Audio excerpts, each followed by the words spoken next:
ओडिशा उपरे सक्रिय होईची पश्चिमा झड़ प्रभाव पर राज्य में प्राय सबु जिला गुड़िक वर्षा देखा मिलूँ। स्थान स्थान वर्षार परिमाण अधिक हो बिजुली छांग को घड़घड़ी देखा मिलूँ।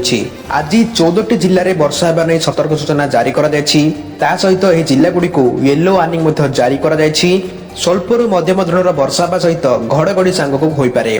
तेबे एही बड़ी वर्षा आसंता 28 तारिख पर्यंत लागि रहबो बोली पाणीपाग विभाग पक्षरु पूर्वानुमान करा जायछि। तेबे पश्चिमा झड़र प्रभाव ओडिशार केउ सबु जिला गुड़िक पड़िबो सेही जिला गुड़िक कौन कौन संपूर्ण खबरटी कौन रही चलतु देखा। किंतु ता आगुरु आपण माने वीडियो को लाइक करियंतु ता सहित चैनल को सब्सक्राइब करी आपण मानकर केउ जिला कमेंट कर जणांतु। पाणीपाग विभागर अलर्ट स्वल्पर मध्यम धरण वर्षा सह घड़घड़ी को नहीं अलर्ट जारी करिछि पाणीपाग विभाग। ट्विन सिटी सह राज्यर 14टी जिला को येलो अलर्ट जारी करिछि आंचलिक पाणीपाग विज्ञान केंद्र।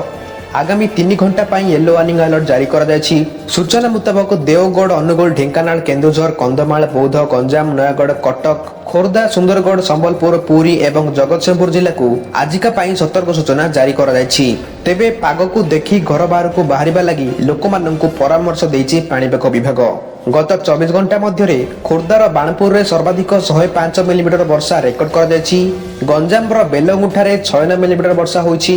ता सहित आसंता काली अर्थात 26 तारिख जाए गंजाम, गजपति, पुरी, खोर्धा, जगतसिंहपुर, केन्द्रापड़ा, कटक, जाजपुर, भद्रक, बालेश्वर, मयूरभंज, केउंझर, ढेंकानाल, नयगढ़, अनुगुल, कंधमाल, रायगड़ा, कलाहांडी, बलांगीर, बौद्ध, सोनपुर, बरगड़, झारसुगुड़ा, संबलपुर, देवगढ़, सुंदरगढ़ जिले में अति प्रबल मात्रा रे वर्षा को नहीं पाणीपाग विभाग पक्षरु ए सब जिला गुड़ी सतर्क सूचना ता सहित येलो वार्निंग अलर्ट जारी कर जायछि। तेबे एही बळी पश्चिम झड़र प्रभाव ओडिशा उपरे आसंता 28 रु 29 तारिख पर्यंत लागि रहइबो।